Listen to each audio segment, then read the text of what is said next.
અકબરને ઘોડા ભેગા કરવાનો ભારે શોખ હતો. એની પાસે જાત જાત અને ભાત ભાતના ઘોડા હતા. એવામાં એક ઘોડો તેને સૌથી વધારે વહાલો હતો. એક દિવસ અકબરે બિરબલને કહ્યું, તું મને મારા વહાલા ઘોડાનું એક આબેહૂબ ચિત્ર બનાવીને આપ. બિરબલે એક કુશળ ચિત્રકારને બોલાવ્યો અને પેલો ઘોડો બતાવીને કહ્યું, આ ઘોડાનું હું એક આબેહૂબ ચિત્ર તૈયાર કરી આપી. તને હું મોં માંગી રકમ આપીશ.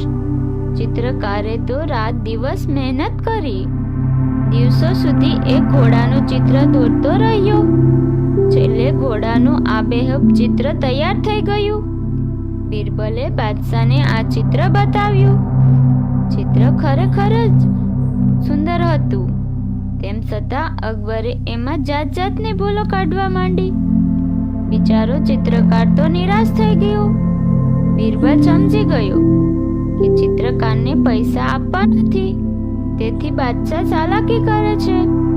બિરબલે બાદશાહને કહ્યું, નામદાર, તમને ને મને ઘોડાના ચિત્રમાં પૂરેપૂરી સમજ ન પડે. એના કરતાં તમારા વહાલા ઘોડાને જ અહીં બોલાવીએ. એ જ પોતાના ચિત્રને બરાબર ઓળખી શકશે.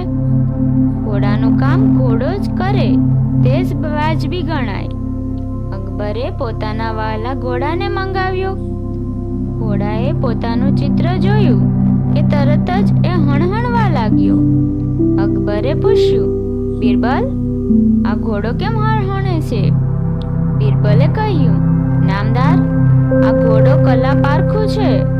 એનામાં ચિત્ર વિશેની સૂઝ ઘણી સારી છે.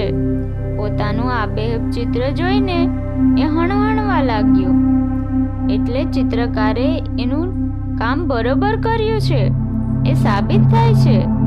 અકબર બિરબલની ચતુરાઈ સમજી ગયો. એણે તરત જ ચિત્રકારને 1000 સોના મોહર આપી વિદાય કર્યો. ચિત્રકાર બિરબલનો આભાર માની ત્યાંથી રવાના થયો.